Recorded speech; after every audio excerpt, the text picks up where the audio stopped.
Welcome to the second in our series of 4 short CPD sessions based around the Mortgage Market Review. As a professional mortgage advisor, you can log 20 minutes as mortgage-related CPD. For other membership categories, this can be logged as My CPD. This session will cover the disclosure process. First, we will look at the changes to the rules around disclosure, and then we will look at advisor responsibilities when it comes to the disclosure process, and then we will look at a selection of frequently asked questions. So let's first have a look at the new rules concerning disclosure. The new disclosure rules cover 3 main areas: illustrations, offer documents, and documents that are given during the term of the contract. It is important to note that the IDD is no longer a requirement, but can still be handed out. So let's have a look first at illustrations, and to begin with, what it is that you have to give to a customer. You have to show that you've taken reasonable steps to ensure that any illustration you issue is clear, fair, and not misleading. It must be an accurate reflection of the costs of the mortgage contract, and you must take reasonable steps to ensure that an illustration which you issue, or which is issued on your behalf, is accurate within tolerances that are set out by the FCA. You need to explain to the customer the importance of reading the illustration and understanding it. And also, any illustration that you provide to a customer must be in a durable medium. And now let's look at when an illustration needs to be given. You need to provide a customer with an illustration for a mortgage contract before the customer submits an application for that contract, unless, of course, they've already been given an illustration. You also need to provide an illustration at the point any advice is given, unless the advice is given by telephone, in which case you've got 5 business days to provide the illustration. Also, if the customer requests an illustration for a mortgage contract, then you are obliged to provide one for them.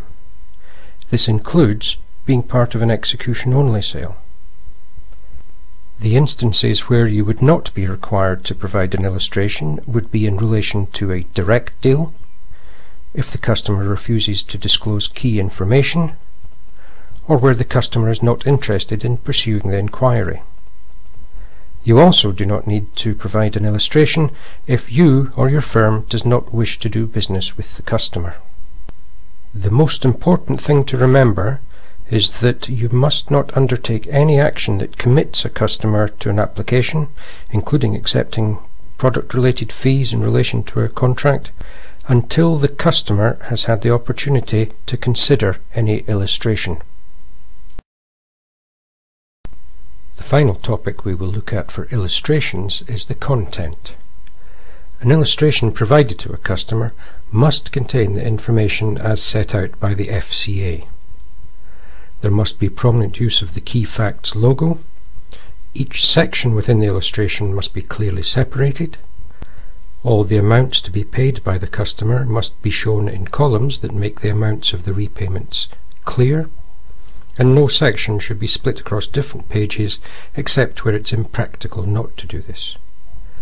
There are also rules around the font sizes and typeface.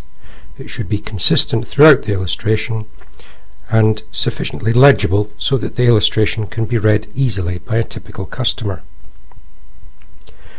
We should ensure that the information within each section is clearly laid out, and there should be prominent headings for each of the sections. As a minimum, the illustration must be personalized to reflect the requirements of the customer. This should include the specific mortgage contract which the customer is interested in, the amount of the loan required, the price or value of the property on which the contract will be secured, the term of the contract, and whether the contract is interest only or repayment. Details of the prescribed paragraphs can be found on the FCA website. And now we can move on to have a look at the rules that affect documents that are given to the customer at the offer stage of the contract. Where a firm offers to enter into a mortgage contract with the customer, it must provide that customer with an offer document, and that must also contain an illustration. The offer in the offer document must be on the basis of the information set out in the illustration provided. The FCA expects the offer document to be an accurate reflection of the actual costs of the mortgage contract. The illustration provided as part of the offer document must be suitably adapted and revised to reflect the fact that the firm is making an offer to a customer, and also updated to reflect changes to, for example, the interest rate or charges. The specific details of how illustrations as part of the offer document should be set out follow those for standalone illustrations, but may be appropriately amended. Aside from the information concerning the illustration in the offer document, a firm must ensure that the offer document contains information explaining the period for which the offer is valid, any instances where the customer's debt will increase, when any interest rate changes on the mortgage contract take effect, the consequences that might arise from the customer not entering into the mortgage contract, including any fees that the customer may have paid and won't be reimbursed. They must explain that once the contract is concluded, there will be no right of withdrawal, and the customer will have the right to repay the mortgage contract in accordance with the mortgage contract terms. A firm must also ensure that the contact details section of the offer document also includes information on how to complain to the firm about the services provided by the firm in relation to the mortgage contract, and whether or not any complaints may subsequently be referred to the Financial Ombudsman Service. And to conclude this part of the session, we need to look at the rules during the contract.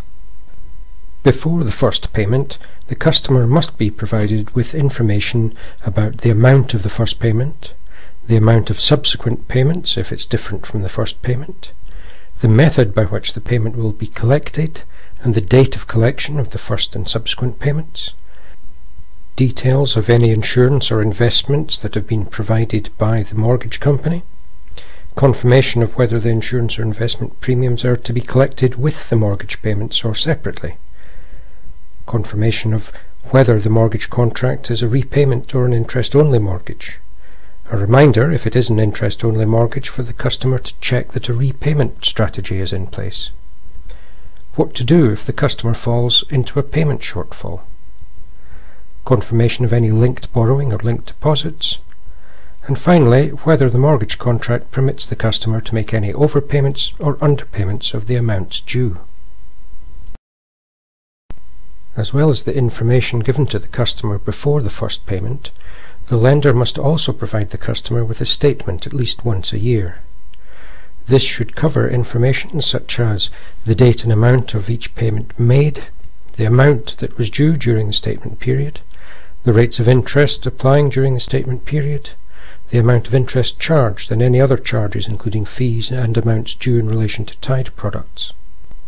The annual statement should also have reminders about the amount owed by the customer, the actual remaining term of the mortgage contract, the type of mortgage contract that it is, interest only or repayment, and where applicable, the statement should also have any early repayment charges that may apply and the cost of redeeming the mortgage contract.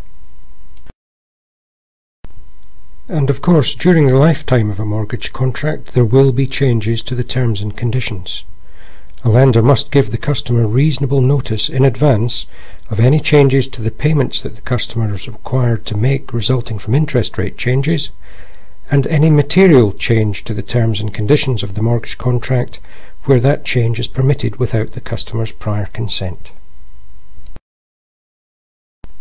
And that brings us to the end of the rules of disclosure.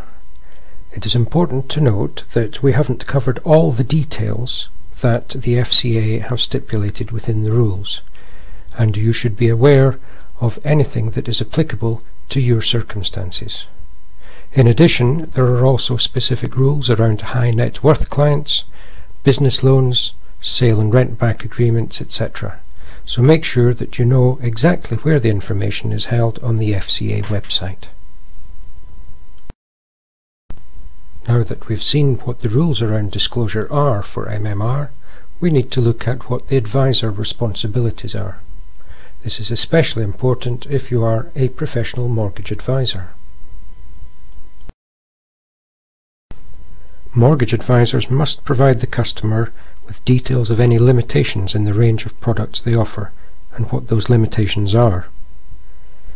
If you don't consider direct deals, you don't need to treat that as a limitation, but you must disclose to the customer that you do not consider direct deals. If you're not offering an unlimited range from across the relevant market, then you must either list the names of all the mortgage lenders whose products you offer, or inform the customer of the number of mortgage lenders whose products you are offering, and that a list of these can be given on request. You can describe your product range as unlimited even if you use a panel. However, you must ensure the panel is sufficiently broad in its composition to represent the market, and you would need to ensure that products are reviewed regularly and the panel does not materially disadvantage any customer. All this detail must be given to the customer in clear and simple terms. The mortgage advisor must give the customer information about the basis of remuneration. This must include all relevant information, including fees which will be charged to the customer, when any such fees will be payable and, where applicable, reimbursable, and whether you will receive commission from a third party, and again, if applicable, any arrangements for offsetting this against any other fees charged. Where possible, the amount of fees must be expressed as a specific cash sum.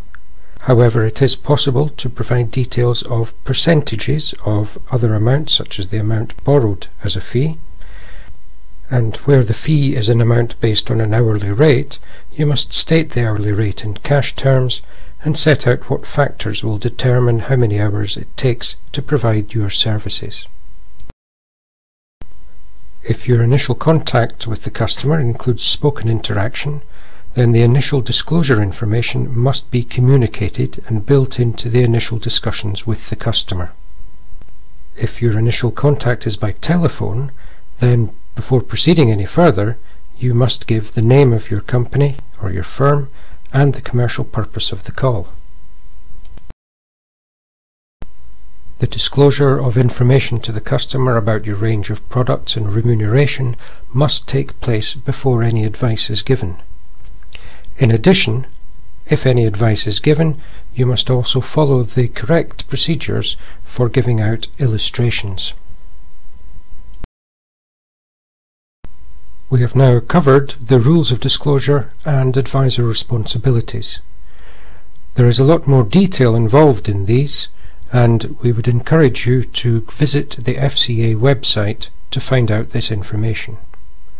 The next few screens contain some frequently asked questions around the rules for disclosure and the advisor responsibilities. There is no voiceover accompanying the next few slides.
So that concludes our session on the Mortgage Market Review disclosure process.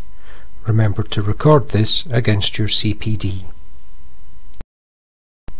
The next MMR session will cover the topic of the mortgage advice process. As a professional mortgage advisor, you can log 20 minutes as mortgage-related CPD. For other membership categories, this can be logged as My CPD.